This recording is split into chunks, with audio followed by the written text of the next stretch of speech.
देवादिदेव महादेव से प्रार्थना कर रहे कि आप आ तो गए, यहाँ पहुँच गए, पर मुझे नहीं लगता कि आप शिव हो।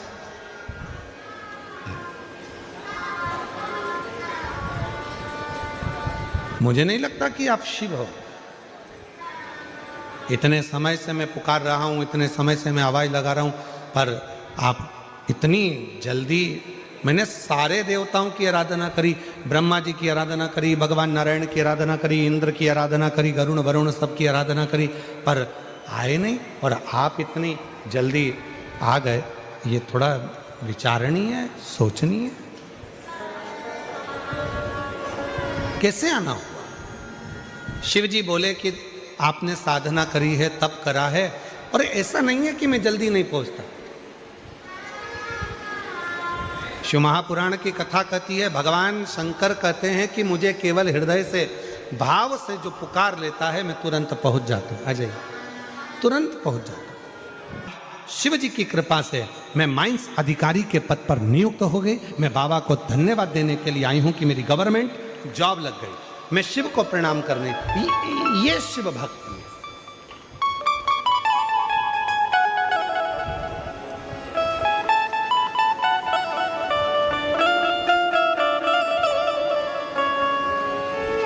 भूमि का प्रताप क्या है?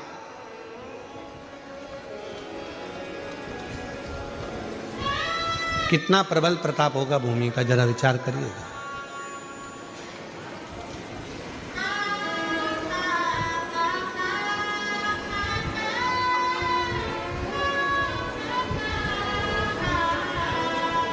छोटू भाई, एक पत्र आया है, उस पत्र में वो कल हमारे पढ़ने में आया था, हम ढूंढेंगे तो समय लगेगा, पत्र बहुत सारे। तो उस पत्र में एक बड़ी सुंदर बात लिखी थी सूरत कथा की। कहा, गुरुजी, ये सूरत में जो कथा चल रही है 2026 के जनवरी महीने में, पहली कथा 2026 की है। इस कथा का उत्साह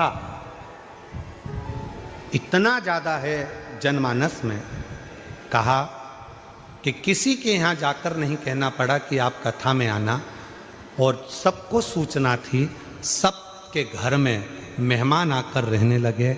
और आज हमारा पूरा क्षेत्र ऐसा हो गया जैसे घर घर में शिव आकर विराजमान हो गया। ये पत्र है। तो जब दिल से आप पुकारेंगे, बुलाएंगे।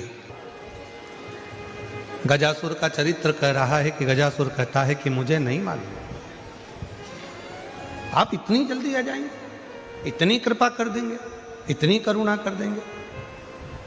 और फिर निवेदन है मेरी जीजियों से, मेरे सूरत के जीजाओं से, बेटियों से, बेटाओं से, मेरे बुजुर्ग माँ बाप से मैं निवेदन करूं, शंकर भगवान को रिझाने के लिए बहुत आडंबर या दिखावा या बहुत अन्य चीज़ों की जरूरत नहीं है। शंकर भगवान को रिझाने के लिए तो तुम्हारा एक लोटा जल सारी समस्या का, केवल एक लोटा जल यदि शिव जी को चढ़ जाएगा, भगवान शंकर को यदि एक लोटा जल चढ़ गया तो शिव रीझ जाते हैं, भगवान शंकर प्रसन्न हो जाते हैं।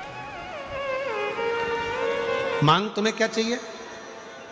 शंकर भगवान ने जैसे कहा कि मांगो, तो गजासुर ने उसी समय पर कहा, प्रभु मुझे बस इतनी कृपा कर दो कि मैं आपका जो तप करता हूँ, आपकी जो साधना करता हूँ, आपका जो तप करता हूँ, साधना करता हूँ, उस तप साधना को करते समय छोटे छोटे जीव जंतु मेरे पास में आ जाते हैं और मुझे तप नहीं करने देते। मेरे शरीर में से चारों तरफ से अग्नि निकलने लगे, जिससे कोई मेरे पास में ना आए और मैं आपका भजन कर सकूं।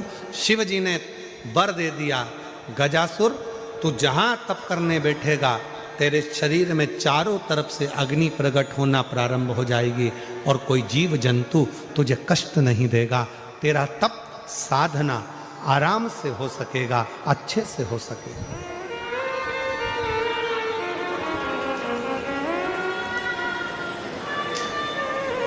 आप लोग व्रत करते हो? बोलो तो जम के। कोई सा भी करते हो, हफ्ते में, महीने में, 15 दिन में, 20 दिन में, 6 महीने में, साल भर में, कभी तो करते होगे। करते हो? तुम करते हो पक्के में? पर शिव पुराण तो कहती है कि मनुष्य में इतनी सामर्थ्यता ही नहीं है कि वो व्रत कर सके।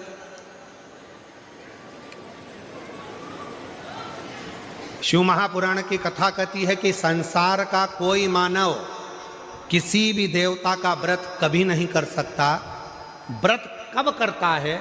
जब वो देवता स्वयं उसके हृदय में विराजमान होकर उस व्रत को सफलता देना चाहता है, तब जीव उस व्रत को कर पाता है। एकादशी का व्रत करोगे, स्वयं नारायण अगर आपके अंदर विराजमान है और वो कृपा करेंगे तो व्रत हो पाएगा, नहीं तो दिन भर में कहीं ना कहीं फिर वही लोचा आ जाए।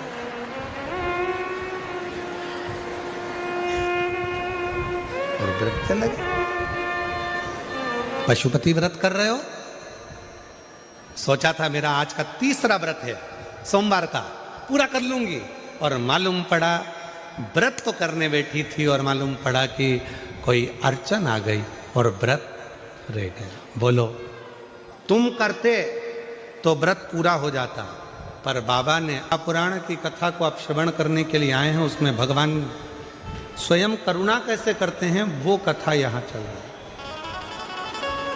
मांग ले तुझे क्या चाहिए। गजासुर ने कहा मैं जब तप करता हूँ, साधना करता हूँ तो चारों तरफ से जीव मुझे परेशान करते हैं, तो मेरे शरीर से अग्नि निकले, मेरे शरीर से अग्नि निकले। देखो, एक है दुर्वा, एक है बेलपत्र, और दूसरा है पहले नंबर पर दुर्वा, दूसरे नंबर पर बेलपत्र, तीसरे नंबर पर कनेर का फूल।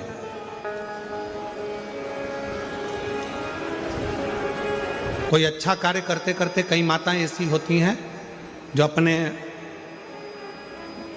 प्रेम करती हैं परिवार से, ऐसा नहीं कि नहीं करते, स्नेह करते हैं। कई पुरुष भी ऐसे, परिवार से बहुत प्रेम होता है, स्नेह होता है, पर अंदर कहीं ना कहीं ऐसा लगता है मेरा बेटा वहां जा रहा है, कुछ गलत ना हो जाए। कभी कभी ऐसा लगता है कि ये काम होने वाला है और इसमें कुछ गलत ना हो जाए। कई बार शादी पक्की हो रही है, रिश्ता पक्का हो रहा है, या कोई घर में अच्छा कार्य हो रहा है और मन में संशय उत्पन्न हो जाता, कहीं गलत ना हो जाए।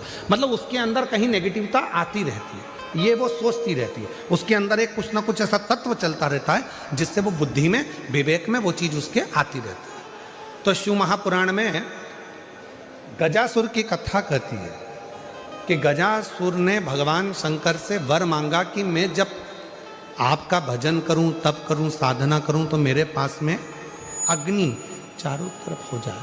खींच कर बोलना पड़ रहा है, ये अग्नि मेरे चारों तरफ हो जाए, जिससे मैं आपका तप, आपकी साधना अच्छे से कर सकूं। डिले कम कर कर गला खींचना पड़ रहा है बोलने में। मैं आपका तप, आपकी साधना आराम से कर सकूं। शिव जी ने वर दे दिया, जब तुम तप करने के लिए बैठोगे, साधना करने बैठोगे, भजन करने बैठोगे, तब तुम्हारे चारों तरफ अग्नि प्रकट हो जाएगी। जिन माताओं को, जिन भाइयों को, जिन बेटियों को, जिन बेटाओं को, जिन मेरी बुजुर्ग माँ बाप को ऐसा लगता है, अंदर से ऐसा महसूस होता है कि कुछ गलत होने वाला है, कल कुछ गलत होने वाला है, मेरे पति के साथ ये गलत होने वाला है, मेरे बेटे के साथ ये गलत होने वाला है, या मेरे साथ कुछ गलत होने वाला है, जिसकी बुद्धि में केवल नेगेटिविटी चलती रहती है, उसको 3 चीजें शंकर भगवान को प्रदोष के दिन अवश्य चढ़ाना चाहिए। क्या क्या चीज? पहले नंबर पर जम के बोलो दुर्वा, दूसरे नंबर पर बेलपत्र, और तीसरे नंबर पर कनेर का फूल। और यदि ऐसा महसूस हो रहा है कि मेरे को स्वप्न भी गड़बड़ आ रहे हैं, स्वप्न भी गलत आ रहे हैं, तो मेरा निवेदन रहेगा, जो दुर्वा आपने शिव जी को चढ़ाई है, उस दुर्वा को उठाकर लेकर आ जाना है, और प्रदोष काल में, प्रदोष के समय पर उस दुर्वा को चबा चबा कर खा लेना है। जिसकी बुद्धि में गलत चीज़ें आती रहती हैं, गलत विचार आता रहता है, गंदा गंदा कुछ भाव ऐसा प्रकट होने लगता है, मन पूजन में नहीं लगता, साधना में नहीं लगता, आराधना में नहीं लगता, पूजन करने बैठे हैं तो भी हमारा गलत विचार आ रहा है, साधना करने में भी गलत विचार आ रहे हैं, पूजन में गलत सोच आ रही है, गलत विचार आ रहे हैं, तो उनको वो दुर्बा जो शिव जी को समर्पित करी है, बेलपत्र जो शंकर भगवान को समर्पित करी है, कनेर का पुष्प जो शंकर भगवान को समर्पित करा है, उसमें से मात्र एक दुर्बा आप उठाकर ले आओ और प्रदोष काल में उसको प्रदोष के दिन चबा चबा कर खा लीजिए। फिर कभी जिंदगी में कभी गलत विचार, गलत सोच और गलत दृष्टि नहीं जाएगी और आपका ध्यान केंद्रित शिव की ओर है। शंभो शंभो शंभो शंभो, भगवान शंकर की ओर केंद्रित रहे। चारों तरफ अग्नि लग गई, चारों तरफ। अब गजासुर ने वापिस तप करना प्रारंभ करा और गजासुर ने वापिस तप करना प्रारंभ कर दिया, तप साधना वापिस प्रारंभ कर दी। भगवान भोलेनाथ फिर प्रकट हो गए, शिव जी वापिस प्रकट हो गए। गजासुर, मांगो तुम्हें को क्या चाहिए, क्या दे? तप ही नहीं करा। अब मैंने मांगने के लिए तप नहीं करा। शंभो शंभो शंभो, अब मैंने मांगने के लिए कोई तप नहीं करा।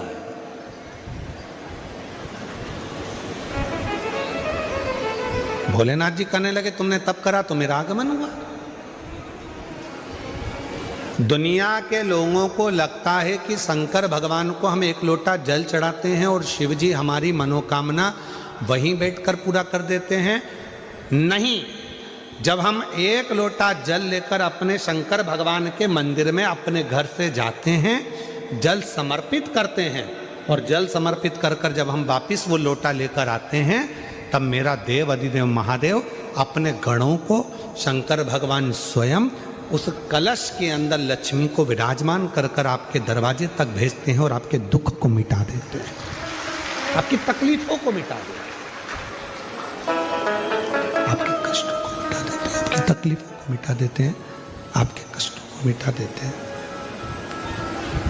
शिव करुणा करते हैं, भगवान शंकर कृपा करते हैं, दया करते हैं, करुणा करते हैं।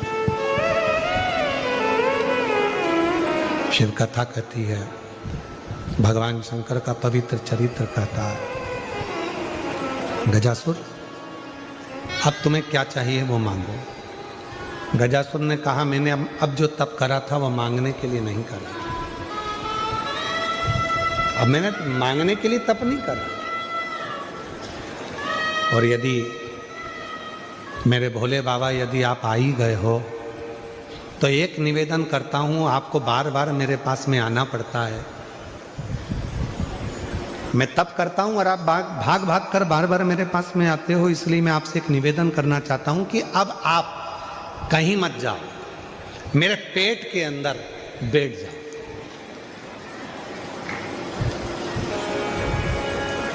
मेरे पेट में आकर बैठ जाओ। शिव जी ने पूछा क्यों?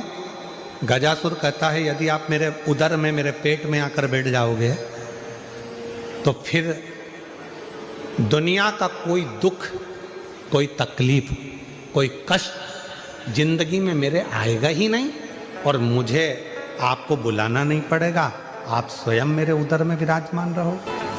गजासुर की कथा के बाद में अगर हम कथा का स्मरण करें तो हमारे भीतर ये भाव आता है कि शंकर भगवान के शिवलिंग पर चढ़ा हुआ जल जब हम पीते हैं तो हमारे 3 ताप, कायिक, वाचिक और मानसिक, ये 3 ताप हमारे समाप्त हो जाते हैं।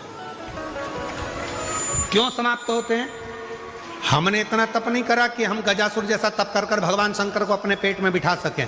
हमने इतना तप नहीं करा कि भगवान शंकर को अपने उदर में बिठा सकें। हमने इतना व्रत नहीं करा कि शंकर भगवान को अपने पेट में बिठा सकें। हमने इतनी साधना नहीं करी कि शंकर भगवान को हम अपने उदर में, अपने पेट में बिठा सकें। पर शिव महापुराण की कथा कहती है जब शंकर जी के मंदिर में जाकर हम शिव जी को 1 लोटा जल समर्पित करते हैं, उसमें से थोड़ा सा जल लाकर थोड़ा सा जल लाकर हम उस जल को आचमन करते हैं और वो जल जब हमारे पेट में, हमारे उदर में जाता है तो ये समझ कर रखें कि हमने शंकर को ही अपने उदर में अपनी रक्षा के लिए और अपने जीवन की रक्षा के लिए विराजमान कर दिया। शिव, शंकर, खींचकर बोलना पड़ रहा है, गला बहुत तकलीफ दे रहा है। हमने भगवान शंकर को, हमने भगवान शिव को अपने भीतर विराजमान कर लिया। हमने भगवान शंकर को अपने भीतर विराजमान कर लिया। इसलिए मेरी जीजियों से, मेरे जीजाओं से, मेरी बेटियों से, बेटाओं से, मेरे बुजुर्गों से निवेदन है, शिव जी को जल चढ़ाने जाओ तो जल थोड़ा सा आचमन जरूर करो। हम शिव को अपने उदर में नहीं बिठा सकते। हम भगवान शंकर को अपने पेट में, अपने उदर में विराजमान नहीं कर सकते, पर वो आचमन करने के बहाने हम शंकर भगवान को अपने उदर में, अपने गर्भ में बिठा सकते। शिव को बिठा सकते, शंकर भगवान को बिठा सकते। गजासुर के पेट में, गजासुर के उदर में भगवान शिव विराजमान हो गए, बैठ गए। पूरे तीनों लोकों में हाहाकार मच गया कि शंकर भगवान है ही नहीं। शिव को ढूंढो, भगवान शंकर को खोजो। सब गए खोजने।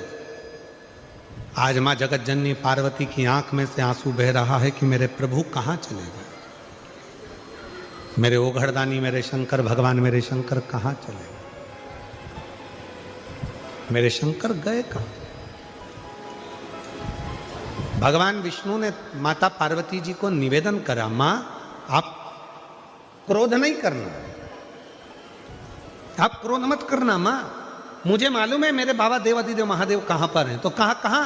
तो कहा गजासुर के पेट में भगवान शंकर विराजमान। गजासुर के पेट के अंदर बैठे, उदर में बैठे हुए। पार्वती जी ने कहा तो फिर वो अब मिलेंगे कैसे, कैसे प्राप्त होंगे,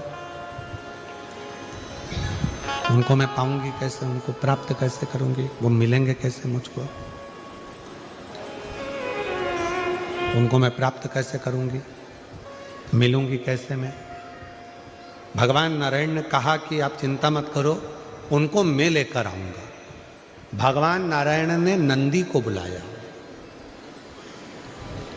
और नंदी को बुलाकर भगवान विष्णु जी ने 3 दिन तक नंदी को पूरी ट्रेनिंग दी नाचने की। और नाचने की ट्रेनिंग इसलिए दी कि मैं तुझे नचाते नचाते लेकर जाऊंगा मदारी का रूप रखकर, और गजासुर के राज्य में पहुंचकर तुम अच्छा अच्छा नृत्य दिखाना, तो वहां के लोग जाकर गजासुर को सूचना देंगे और गजासुर के पास जब अपन पहुंचेंगे, गजासुर के सामने तुम नृत्य करना, और गजासुर जब प्रसन्न हो जाएगा तब गजासुर से अपन शंकर जी को मांग लेंगे। नंदी प्रसन्न हो गया, इससे अच्छा काम और क्या हो सकता है। ठीक है प्रभु, आप तैयारी करो। भगवान नंदी 3 दिन तक भगवान नारायण जी से पूरी ट्रेनिंग लेने लगे, पूरी ट्रेनिंग करते हैं। और फिर भगवान एक सुंदर ग्वाले का रूप रखकर, एक सुंदर हाथ में बंसी पकड़कर और ग्वाले का रूप रखकर भगवान नारायण नंदी की डोरी को पकड़कर सीधे गजासुर के राज्य में पहुंच जाते हैं। गजासुर के राज्य,